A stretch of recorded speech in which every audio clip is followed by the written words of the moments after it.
एक शख्स जो है छल्ला पहन लेता है या कड़ा। हमारी सोसाइटी में बहुत सारी चीजें पहनी जाती हैं। कोई धागा बाजू पे बांध लेते हैं, फिर कहते हैं ये जामिन है। जामिन है किस चीज का? सेहत का या कामयाबी का या जो आपका मकसद है उसको पूरा करने के लिए ये जामिन है। इसको क्या कहते हैं? शिर्क। क्योंकि अल्लाह के सिवा तो कोई जामिन नहीं हो सकता। शिफा तो अल्लाह के हाथ में, अल्लाह के रसूल कहते हैं शिफा अल्लाह के हाथ में, हम कहते हैं धागा जामिन। जरा उसकी साइंटिफिकली तहकीक करके देखें उसमें कौन से औसाफ पैदा हो गए।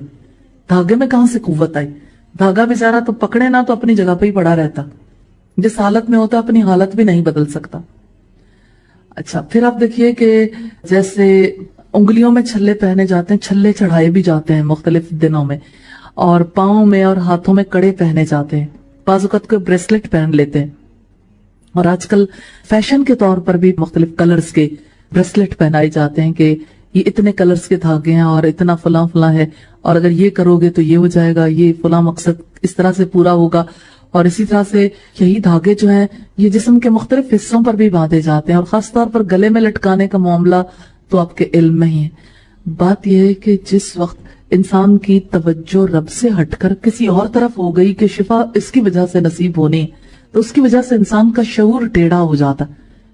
तो यही शिर्क है। इस शिर्क से रब्बुल इज्जत बचाना चाहते हैं कि शिफा अल्लाह के हाथ में। दुआओं में जो चीज खास नजर आती है, हर सोच का रुख अल्लाह की तरफ, लेकिन तावीज की वजह से ये रुख मुड़ जाता है तावीज की तरफ।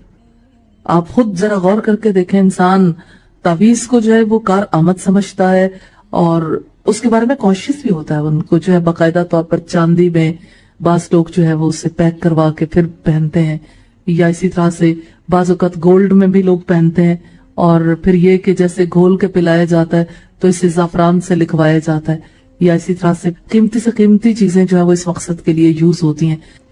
ईसा बिन अबी लैला फरमाते हैं, मैं अबू माबद अब्दुल्ला बिन अकीम जोहनी के पास उनकी तीमारदारी के लिए गया।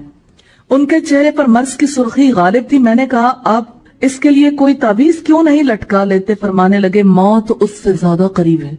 नबी सल्लल्लाहु अलैहि वसल्लम ने फरमाया, जो शख्स कोई चीज यानी तावीज वगैरह लटकाता है वो उसी तावीज के सुपुर्द कर दिया जाता है, यानी अल्लाह उस पर से अपनी रहमत का हाथ उठा लेता है। तिरमिजी की रिवायत है 2072 नंबर पर। हजरत ज़ैनब से रिवायत है, जो हजरत अब्दुल्लाह इब्न मसूद की वाइफ थी, कि एक बुढ़िया हमारे पास आया करती थी, वो दम करती थी सुर्ख दानों के लिए। हमारे पास एक तख्त था जिसके पाए लंबे थे।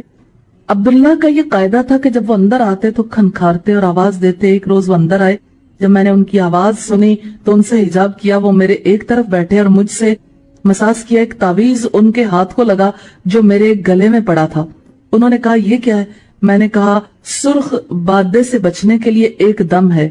उन्होंने इसको खेंचार तोड़कर फेंक दिया और कहा कि अब्दुल्ला की आल शिर्क की हाजत नहीं रखती।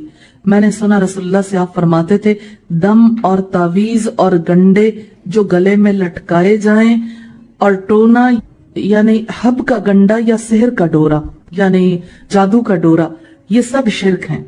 मैंने उनसे कहा कि एक रोज मैं बाहर निकली तो मुझे फलां शख्स ने देख लिया। मेरी उस आंख से आंसू बहने लगे जो उस शख्स के करीब। जब मैं उस पर दम करती तो आंसू थम जाते, फिर जब दम छोड़ देती तो आंसू बहने लगते। अब्दुल्ला ने कहा, यह शैतान का फरेब था। जब तू उसकी इताअत करती और दम की पनाह ढूंढती तो वो तुझको छोड़ देता, और जब तू उसकी नाफरमानी करती और दम को तर्क करती तो वो अपनी उंगली तेरी आंख में मारता, तेरे आंसू बहने लगते, ताकि तुझे दम पर एतकाद हो और तू शिर्क में गिरफ्तार हो। लेकिन अगर तू वो करती जो नबी सल्लल्लाहु अलैहि वसल्लम ने किया तो तेरे लिए बेहतर होता और गालिबन शिफा हो जाती। तू आंख में पानी छिड़कती और कहती, ये रसूलुल्लाह सल्लल्लाहु अलैहि वसल्लम के अल्फाज हैं, अज़हबिल बअस रब्बन नास इश्फी अंत शाफी ला शिफा इल्ला शिफाउका शिफाउ ला युगादिरु सक़मा। इब्न माजा की रिवायत है 3530 नंबर पर। हजरत इमरान बिन हुसैन से रिवायत है कि रसूलुल्लाह ने एक शख्स को देखा जिसके हाथ में एक पीतल का छल्ला था। आपने फरमाया, ये छल्ला कैसा है? वो बोला, वाहना की बीमारी का है। वो एक बीमारी है या रग है हाथ में। आपने फरमाया, उसको उतार डाल, इससे तुझे और वहन पैदा होगा। इब्न माजा की रिवायत है 3531 नंबर पर।